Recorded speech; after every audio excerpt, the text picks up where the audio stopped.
آج کے اس جائزے میں ہم ایک بہت ہی حساس اور دل کو چھو لینے والے واقعے پر بات کریں گے۔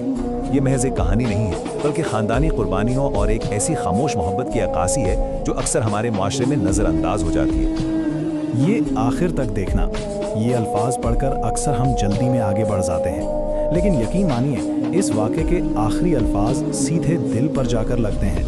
آئیے مل کر اس جذبے کو محسوس کرتے ہیں۔ خاموش محنت اور خواب۔ دراصل ہر بڑی قربانی کا آغاز ایک ایسے ہی خواب سے ہوتا ہے جو بظاہر بالکل ناممکن لگ رہا ہوتا ہے۔ ذرا اس صورتحال کو تصور میں لائیں۔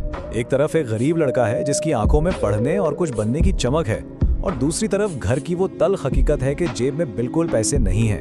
خواب تو آسمان چھونے کے ہیں، لیکن وسائل نے پاؤں میں زنجیریں ڈالی ہوئی ہیں۔ یہ وہ کشمکش ہے جو ہمارے ہاں نہ جانے کتنے گھرانوں کی روزمرہ کی کہانی ہے۔ تھکن اور پسینہ، یہیں سے اس انکہی جدوجہد اور پوشیدہ تکالیف کا وہ کٹھن سفر شروع ہوتا ہے جس کی بھنک بھی کسی کو نہیں پڑنے دی گئی۔ اور وہ سفر کیا تھا؟ اس کا بڑا بھائی دن رات لگاتار چپکے سے انتہائی سخت مزدوری کرتا تھا، اپنا خون پسینہ ایک کر رہا تھا، بھاری بوجھ اٹھا رہا تھا، تھکن سے چور ہو رہا تھا، لیکن مجال ہے جو کبھی حرف شکایت زبان پر لایا ہو۔ اور یہ سب کس لیے؟ صرف اور صرف اس لیے تاکہ اس کا چھوٹا بھائی سکون سے اپنی پڑھائی جاری رکھ سکے۔ بھائی کا سچ، ایک ایسا سچ جو آخر کار سامنے آ ہی جاتا ہے۔ وہ لمحہ جب اس خاموش و اذیتناک محنت پر پہلی بار کسی کی نظر پڑتی ہے۔ ایک دن چھوٹے بھائی نے بڑی معصومیت سے پوچھ ہی لیا، بھائی جان آپ اتنے تھکے ہوئے کیوں رہتے ہیں؟ یہ وہ ایک چھوٹا سا سوال تھا جس نے برسوں سے چھپائی گئی اس خاموش محبت اور درد کے سمندر کو اچانک بے نقاب کر دیا۔ اور اس کے جواب میں جو الفاظ ادا ہوئے وہ کسی بھی انسان کو اندر تک ہلا دینے کے لیے کافی ہیں۔ بڑے بھائی نے کہا، میں اپنے خواب نہیں، تمہارے خواب پورے کر رہا ہوں۔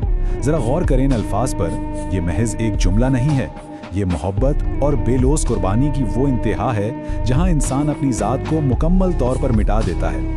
بعض لوگ خود ٹوٹ جاتے ہیں صرف اپنوں کو کامیاب بنانے کے لیے۔ یہ اس پوری کہانی کا اصل نچوڑ ہے۔ ہم اکثر اپنی کامیابیوں پر بہت فخر کرتے ہیں، لیکن اکثر یہ بھول جاتے ہیں کہ پس پردہ کسی نے اپنا وجود تک بکھیر دیا ہوتا ہے، محض اس لیے تاکہ ہم ایک مضبوط بنیاد پر کھڑے ہو سکیں۔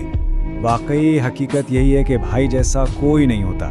آج کی اس گفتگو کو ختم کرتے ہوئے کیا یہ سوچنے کا مقام نہیں ہے کہ ہمارے اپنے ارد گرد ہمارے گھروں میں ایسی کتنی ہی خاموش قربانیاں روزانہ دی جا رہی ہیں جنہیں ہم بالکل معمولی سمجھ کر نظر انداز کر دیتے ہیں۔ شاید آج وہ دن ہے کہ ہم مڑ کر ان رشتوں کو دیکھیں اور ان کی اس انکہی محبت کی سچے دل سے قدر کریں۔